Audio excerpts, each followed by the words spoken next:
всички. Започва пресконференцията на селекционера на България Александър Димитров след матча между Турция и България в Бурса. За начало ще дадем думата на нашите домакини от Турция, ако има въпроси от тях, един-два въпроса, след което минаваме изцяло на български. Благодаря ви. Sayın Plamen Dimitrov, basın toplantısının başlığı herkese iyi akşamlar. İlk önce Türk gazetecilerine söz vereceğiz, ondan sonra buyurunuz. Erhan Seven, TRT Spor. Bir ay önce 6 gollü bir yenilgi vardı. Bugün 2-0'lık bir yenilgi. Takımda, Bulgar takımında bir aylık sürede ki gelişmeyi nasıl gözlemliyor ve Türk milli takımıyla ilgili neler söylemek ister? Bir baraj maçı oynama durumu var Türk milli takımının. Teşekkürler. При това имаше 6 на победа за Турция, сега 2-0. В този период, едномесечен период, как виждате там развитието в българския отбор и какво мислите за играта на турския отбор в този матч? Добър вечер от мен. Ще започна отзад напред. Турския отбор е много силен и той го показва с представянето си в тези квалификации. Разполага с изключително силни индивидуалности, които играят на най-високо европейско ниво. Така че ние, за нас е удоволствие да срещнем такъв противник. Това, което се промени, аз бих казал, че ние изиграхме силно първо по време през миналия матч, преди един месец. И индивидуалните грешки, които допуснахме тогава, поради тях се стигна до тези 6 гола, които не отбелязахте. İlk maçta ben sondan ileriye başlayacağım işte o başkanın başladığı gibi. İlk maçta diyorum birinci yarıda iyi oynadık. Ancak bireysel hatalar yapıldı. Onların sonucunda bu netice oldu. Şimdiki maçta ise Türk takımı çok güçlü bir takım. Yani dünya çapında ünlü oyuncular var Türk takımında ve bizim için bir memnuniyettir, bir şereftir böyle bir takımla karşılaşmak. Разбира се, без да омаловажавам класата на вашия отбор, защото за да допуснем тези грешки бяхме поставени под много сериозен натиск от вашите състезатели. Bu hataları yapmamamız için yani bize de bu seyircilerden, bizim futbol severlerden ciddi bir baskı vardı diyor. Biz de gereğini yapmaya çalıştık. Още един въпрос, ако има, или... Добре, благодаря ви. Продължаваме на български. 24 часа. Çok teşekkür. Devam ediyoruz. Добър вечер, господин Димитров. Добър вечер. Преди един месец срещу Испания изиграхме по-силно второ полувреме. Днес отново така. Защо по едно полувреме играеме? Както споменахте преди малко срещу Турция, първото полувреме бяхме на ниво, второто окапахме, така да го кажем на жаргон. Каква е причината?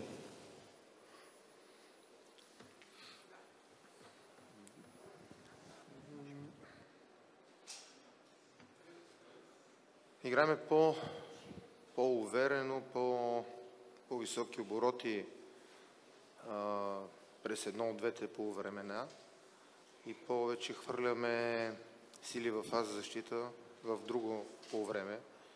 Но имайте предвид, че и надявам се да се съгласите с мен, че класата на противника е безспорна и много висока. И Испания и Турция пресират много добре. Преходът им от нападение в защита е много силен, много бърз. Така че трудно може да се издържи през целия матч, имайки предвид, ще се повторя, класата на индивидуалностите, защото не всичките ни играчи играят по пълни 90 минути в своите клубове, в различни нива като първенства играят, така че Това би била една от обективните причини за този извод, който правите, и аз съм съгласен с това нещо.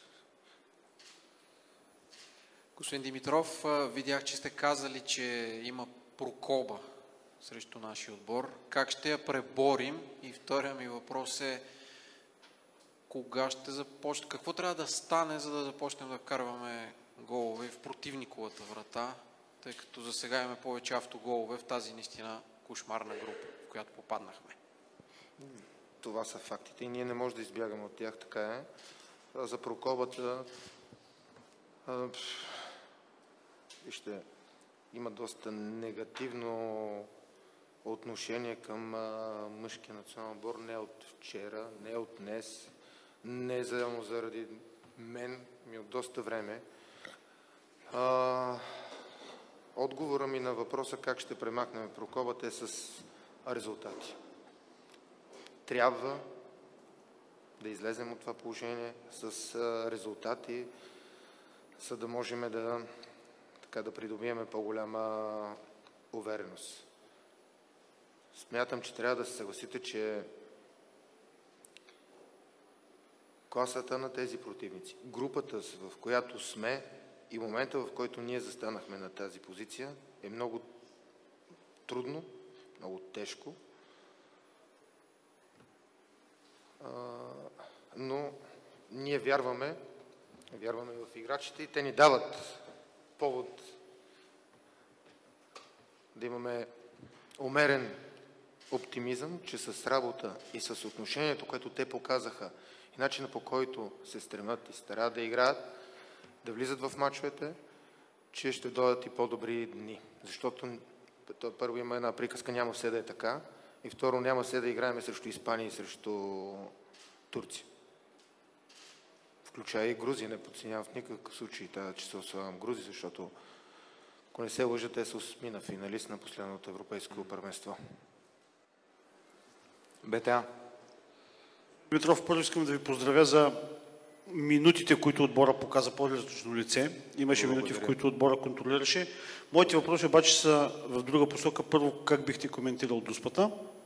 И вторият ми въпрос е за смяната на Кирил Десподов от натрупани много мачове, или беше продиктуване, или просто искахте да освежите атаката? Благодаря. И аз благодаря. Сега видях снимка. Вече е много трудно човек да има категорично мнение за една Дуспа, дали е 100% или не е. Но срещу такъв противник и в такъв матч, когато дадеш в кавички по-лека Дуспа, това повлиява и на крайния резултат. Можеше и да не се свири, но решенията на съдиите са такива и ние ги приемем такива, каквито са. Това е част от растежа, който ние имаме. Колкото до смяната на Десподов, наистина му се натрупаха в този период много мачове. Исках да освежа нещата в предна позиция.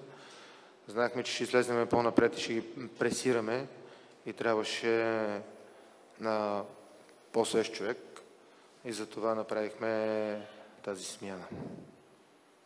Защото той първото по време наистина даде много натовари, много работа свърши в фаза защита, а и не само, беше човека за нашия преход и хвърли много усилия, както и всички останали. Последни два въпроса. Дарик, 24 часа. Господин Димитров, предстои един матч срещу Грузия, последен в групата. Ясно, че ще се опитаме да не сме капо да вземе точка или 3. И вие лично смятате ли, че това ще ви бъде последния матч или продължавате и след това, или въпросът може би не трябва да е зададен към вас? Аз играя карти и не обичам да съм капо.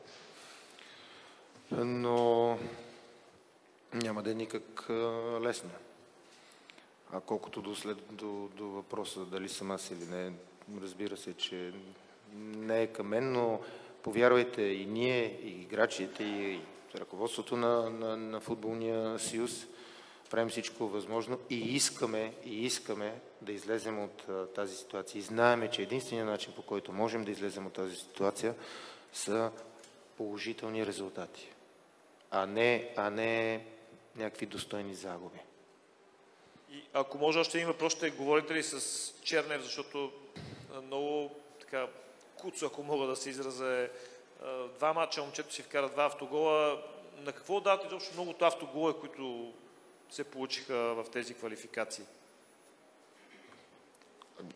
Някакво обяснение, защото...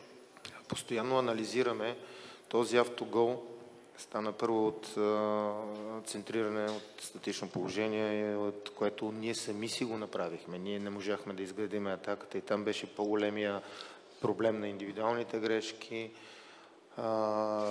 Така го завари ситуацията. Разбира се, че ние и работихме през седмицата за статичните положения, защото знаехме, че Турция са много силни в статични положения. Но, какво да ви кажа за това? Ви казвам, че има мал шанс, има липса на късмет. Ако не си вкарат автогола, ако вкара Русе в градата да влезне или на Ради Кирил в градата срещу там се удара с Испания и така нататък. И трябва да го преодолеем, трябва да преминем и през това. Последен въпрос. Господин Димитров, без условности, чисто тактически, на няколко пъти вашите футболисти правят така наречения преход или транзиция, но не успяваме да дадем завършващият пас. И връщаме топката назад вместо напред, при положение 2 на 2 и накрая се връщаме. Тук се прибират. Това от липса на класа или от напрежение? Много са факторите. Първо, разбира се, че имат една от начините, по които това прави играем и то е ясно и видимо е бързия преход от защита в нападение, използването на празните пространства и високата линия на защита, която имаше Турция. Търсихме подаването зад гърба на тази линия, но ако не можем да завършим атаката, искахме пък по-трайно да владееме топката в противниковата половина и оттам да си създадеме ситуации, за да завършим атаката. Чисто тактически това бяха задачите.